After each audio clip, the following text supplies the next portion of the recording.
didn't know what to expect when I was recommended to you. I had really had no preconceptions as to what it was going to be like. I'd had hypnosis before years and years ago to stop smoking, and that hadn't worked.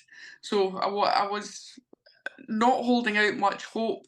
I've never been someone who thought that there would be somebody who would be good at being hypnotized, if I'm honest. I tend to think that I would just, it just wouldn't work for me. And that's why I never thought of trying it sort of before now, I suppose. I had had one previous experience with hypnosis, and believe it or not, it happened in a bar at college where the hypnotist was like a comedian.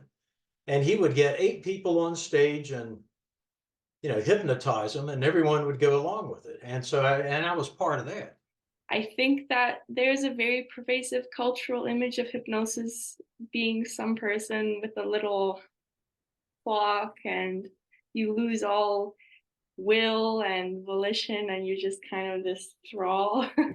I didn't necessarily believe that to begin with, but you can't help but having those images and expectations walking into a session, especially on my end, not having done it before. I only dabbled with hypnosis in the past.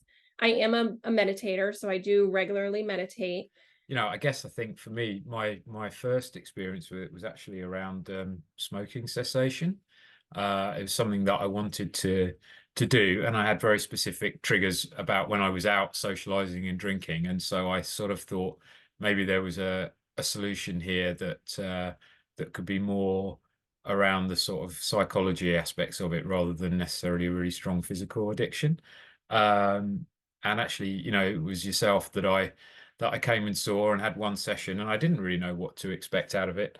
And two sort of things struck me about it. One, I really actually enjoyed the experience of hypnosis, found it very, very relaxing and not at all like I was at any point out of control. I kind of felt if at any point I wanted to just stand up and walk away or say, I'm not enjoying this, or stop or whatever, I felt I could have done that at any time.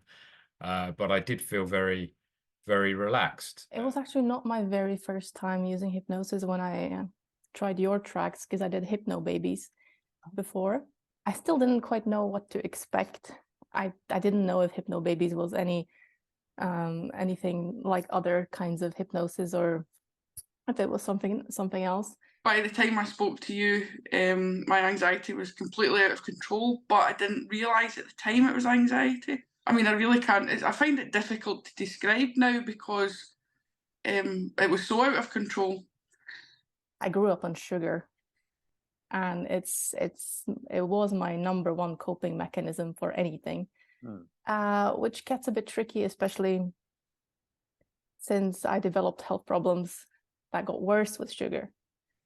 So I was really trying to avoid it, and I've been struggling with it for years. Before I had it, I tried other things. So I had tried things like mindfulness and a little bit of meditation type stuff that sort of related to mindfulness, like mindful walking and mindful breathing and those sort of techniques. But for me, they didn't work terribly well. I knew that I would have to have a surgery at some point. And I thought, okay, when it's time for my surgery, I want to do that hypnosis. And I used your prepare for surgery and then the fast natural healing. I found myself at work suddenly every now and then having a bit of a kind of stage fright freeze at the start of giving presentations, which used to be a part of my job that I really, really enjoyed and kind of thrived in and was kind of known for being reasonably good at. And it impacted me quite significantly. I found in the weeks or days building up to a presentation, I'd have a lot of sort of anxiety. I wouldn't know whether it was going to affect me next time or not affect me next time. I've lived in this same house for 27 years now. And I don't know where, I've had a fear of heights several times as a child, where I went up a tree too high. It's easy to go up, but it's hard to come down. You can't see the branches when you're on your way down. But ladders in particular, they're just, they flex and they bounce, and So I never got used to it. So, but I've lived here 27 years. I've always wanted to get to the top gutters. I don't actually remember much about the hypnosis session. I remember speaking to you, and it was all very normalizing for me. I was on holiday at the time, and then when that night I realised that I wasn't having the panic sensation that I thought I had been having previously, because I was on holiday, I was sleeping in bunk beds, and I was waking up and I was feeling really claustrophobic, and again I didn't realise it had been just anxiety. So that didn't happen that night, and I thought, well, that was weird. And from then on, things improved immensely. And it's only with hindsight now I realise how bad it was, and I had been living with that anxiety my whole life. It works in a way that I wasn't expecting. So when you are feeling very relaxed and you're going through the sort of hypnosis type of thing, what I tend to find is that I get lots of visual images, and they may well not always match what you're saying terribly much, and I can generally generate my own images to go along with it. So it kind of goes with whatever I find is most easy to conjure up in my head at the time. So it might not be exactly what you're saying, but it will be along those lines. But I might put some other bits in it as well that seem to be easier to conjure sometimes, and then I feel that works for me. And it tends to be those bits that afterwards stick the most. So I tend to get an after effect of being able to conjure up that image again. If I'm getting anxious or something, I can then conjure up the images that I had under hypnosis, and then that will then make me feel more relaxed if I can go back to that place again in my head for a little bit. But I tend to find it's those images that help with the relaxation even afterwards. But then I just ran into another one, Stop Emotional Eating. And I listened to it once. And when I was done, I was like, oh my God, I've been giving cake to an itchy knee. And it's that image that is in the hypnosis track, like, you wouldn't give cake to an itchy knee. And I was like, well, obviously not. That's what I've been doing. Oh my God, I've been doing that. How stupid. And suddenly I couldn't do it again. And I've had this surgery in the past, 2 times that I can remember. I had more pain.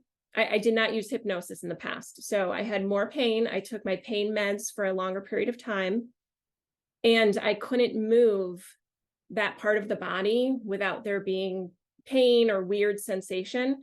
And the one thing I noticed immediately for this surgery, I moved that body part immediately when I woke up, and I said, wow, there's no pain, there's no sensation there. And where in the past I could not do that. So that I noticed immediately. When this sort of significant change in the career started towards the beginning of this year, I found myself again thinking, well, do I really want this job because it's going to be more presentations? And I kind of thought, this is crazy. I've got to get on top of this even more. So I purchased the whole course of hypnotherapy downloads from your website, which is all around confidence of speaking. And it kind of transformed, I think, the way I look at those types of things coming up. And in my new role now, I mean, I'm doing town halls a couple of times a month, and I'm speaking at conferences and things like that. And I still get that nervous energy ahead of time, and it still helps to go back to those downloads and listen to them in the days building up to it. But it puts me in control. But I listened to it like 4 times. The weather got good. I went out there, I put it up, and I was like a monkey, but the thing is, I had no fear up there. I knew that if I fell, yeah, of course I'm going to break something or die, but I wasn't afraid of it because I was in control. I was cautious. I didn't, before, when I'd climb a ladder, it was one hand, take a step, and then move the other hand. It was like, now it's like this. Before it was like, yep. And, one step at a time. I don't know that it's gone, but I want to test it further. So as soon as the weather gets better, I'm going to try to get to that pinnacle up there. The biggest difference is that there is no franticness or motion associated with the impulses, like the compulsions. I've noticed there's a lower frequency of them. And if I do on the off day at this point, let's say, become somewhat concerned about, like the OCD, and I indulge the rituals and whatnot, it's like it doesn't hold water that anymore, if that makes sense. And if there is an emotion, it's very muted, but very easily replaced by an inspiration for the future, which was revealed in the hypnosis. So kind of this path forward, there's that kind of security that you have holding on to the things that you saw that were revealed to you, the things that you were feeling. Has hypnosis changed your life in any way, do you think? Yes, I think it has. To be fair, I think it's the only thing in the sort of therapy line that has actually significantly made a difference to the anxiety, and in some ways as well to the depression that I can also get from time to time. But for the biggest effect was definitely on the anxiety side of things.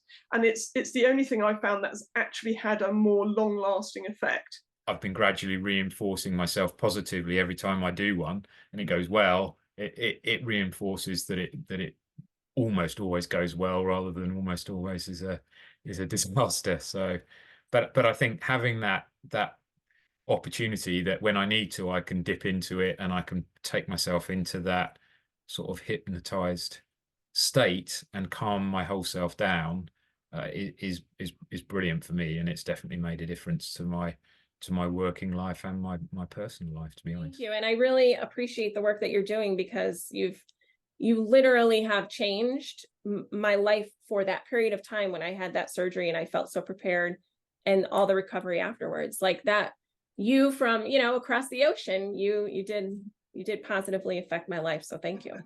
Honestly, I can't thank you enough. I don't know what would have happened to me if I hadn't come across you and sorry, I'm getting quite emotional, and met with you, because it was, as I say, out of control and I didn't know what was happening. Whatever I was telling myself in my head, I would just not listen to myself and just eat the things I knew would make me sick. And it was just these small bits here and there. And then I randomly saw another track called Secret Eating. And I was like, that's what I'm doing. Because I only do it when no one's looking. Mm. And so I tried that one, and that was about 2 weeks ago, and I haven't done it since. And yes, I mean, I don't do it anymore.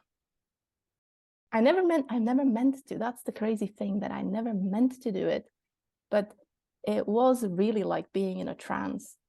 And listening to that hypnosis really broke it. And it's funny because it's a lot of these things that, I mean, I kind of knew it. I always knew it. So what was it like first time you went up the ladder without feeling the fear? Were you surprised? I'm trying to think of the right word. I was just I just didn't think about anything really. I tried not to. But within about 3 or 4 minutes, especially with that stabilizer and it not bouncing, and I took a look around sideways. Even if I did look down, it really didn't scare me. I didn't look down much, but I didn't need to. And once I realized it was very stable, I was able to see around a little bit, see around on the things and get all the gutter, get all of the leaves and the pine needles out. But I was able to go move the ladder to every position, everywhere I needed to get every leaf in there.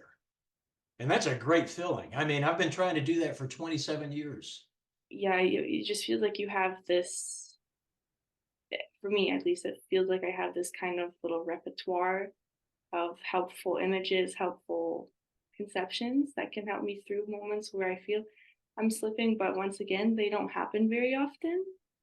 And I foresee it happening less, and I've noticed that there's more space for positive thought in that void left behind, the negative OCD thoughts. So it's been very helpful in managing that. Primarily because it just doesn't dominate me as it did before.